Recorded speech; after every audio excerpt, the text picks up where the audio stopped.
What's up, everybody? It's your guy Xavier Taylor back in another video again on Talking Spaces. Today I'm going to cover over the last recent runarounds about all the recent rap music that has been going around, especially the whole link of Kendrick Lamar and Drake beef. I know I came very late to that. Don't get me wrong. I know I came very late to that. I did have videos recorded for that, but at the time being, stuff wasn't working. But I'm here right now to talk about it. Kendrick won. To me, Kendrick did win, but I'm not gonna act like Drake didn't throw some good songs in there. But I'm gonna be honest, Family Matters was a big twist on its own.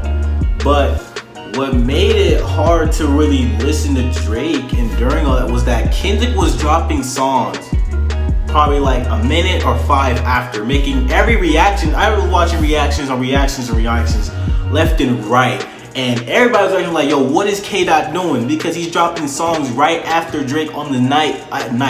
Like, I remember when 616 in LA came out. It was like 10, almost 11 o'clock at night, man.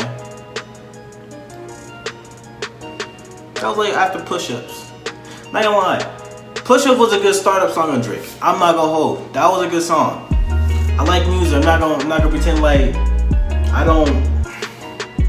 I'm not gonna just not call what good music is when I hear good music. It is what it is. No matter who won or lost. Like, everybody was like, come on, J. Cole. Especially with the whole new song he dropped about Grippy. I'm like, we're gonna get into that. But on the bigger structure of how majority of it all happened, that beef, whatever, it wasn't really supposed to be a major beef. That was the crazy part, because Kendrick said in one of his lyrics, it's supposed to be a friendly fade, we should keep it that way, right? It was before Family Matters. This was before Family Matters. And was it Euphoria? Song Euphoria. There were so many songs that Kendrick was dropping left and right. It was like, you gotta have been up day and night. Like, I'm being so sad. I was up 1 in the morning catching people, trying to react to his stuff. The prior day he dropped, it was like, yo, this man ain't done. He ain't done. I'm more surprised. I'm like, yo, Kendrick just dropped a new song.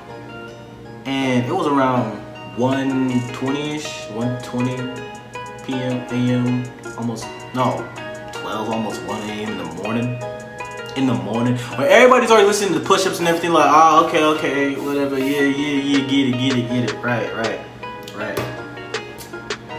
The part that makes it crazier is that it was like Kendrick had this all planned out from the beginning, which the beef was planned. It was planned. I'm gonna be honest. Looking at how the pieces was piecing together, with Kendrick Lamar's friend telling J. Cole, that was close to J. Cole, telling him to drop out because ish might get serious, just for the factor. Which I'm not gonna lie, everybody was like, come on, J. Cole, why you drop out? Why? But now when we looking at the whole story, it's like, you know what? That wasn't a bad idea. That was a bad idea. Like I'm gonna be honest. What made it disappointing was that he drops a great diss track. 7-minute drill. I'm not gonna lie, everybody was bumping that when it first came out. Everybody was waiting for that. Everybody was bumping it. Don't get me wrong, I was bumping it, even though I was low-key on Kendrick's side. I was already like, yo, I know Kendrick's gonna come up with something, right? But it would have been dope seeing J. Cole at least try to, stay in there longer, but we're probably never gonna get that again. I'm gonna be honest. I'm not gonna lie. J. Cole's biggest downfall is him being too humble for what he is. For being too humble for what he can rap for. Like, he can rap. He was one of the most lyrical people in this generation when it comes to rap music. Hands down. No one's arguing with that. No one is arguing that. But after that little thing, it was like, yo, you a little too humble for to call yourself ready for war. Like, you really did say the album might delete later, and you delete that. You deleted later. You did. I remember my bro, he texted me, he was like, he was pissed. He was like, ain't no way. And the crazy part is, this is before even Kendrick even decided to say anything later on. Way later. But what made people backtrack is when the whole song Part 4 with Kendrick Lamar with Kendrick talking about you got April the 7th to get you together, right? If you look at the date, J. Cole apologized on April 7th. That is a stretch of that's a reach. That is a reach for this whole rap. It was like this was playing. It was like low-key. This was been warming up, planning up to come to this exact stop for J. Cole, or for the whole beef entirely.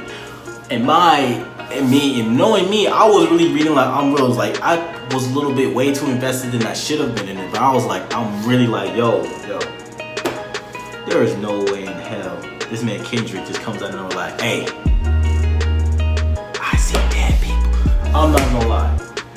What messed the whole thing up was that Drake brought up Kendrick's wife and the whole assault thing, right?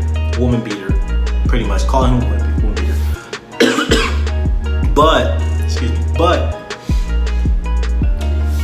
the roller coaster doesn't even get crazy. It just becomes a bump. Like, whoa, okay, we're just gonna drop that. He's a woman beater. Proof, right? And man, oh man, when Meet the Grams, I'm not gonna lie to you. When Meet the Grams came, it's not even a song you want to listen to. Like, it's not because it's a bad song. It's a song you don't want to listen to. Like, you can see somebody like this is like some villain type song at this point, because every time I hear Meet the Grams beat alone, yo, it makes me want to turn it off. Not out of disrespect of not liking. No, I love the song. It's just that, yo, you just can't listen to this regularly. You can't. The beat is too deep. Like, it's like, yo, Kendrick was like, I'm gonna stretch for this. I'm gonna stretch this one for you. With the Ozempic, the whole t-shirt, the Balenciaga glove, all that crazy stuff. And everybody linking, like, there's a Twitter account that's dedicated for that one image of what Kendrick dropped on his two diss tracks. That is connected with 616 LA, which is an Easter egg to Tupac. So that's the whole thing. There's a lot of cover, but anyway, to drop it down to the whole glove and stuff with Ozempic, saying that they was talking about like how Drake, because there was pictures of Drake with abs, right, and like some of his photos on his IG, and speculation was like that don't look like naturally aspirated abs at all.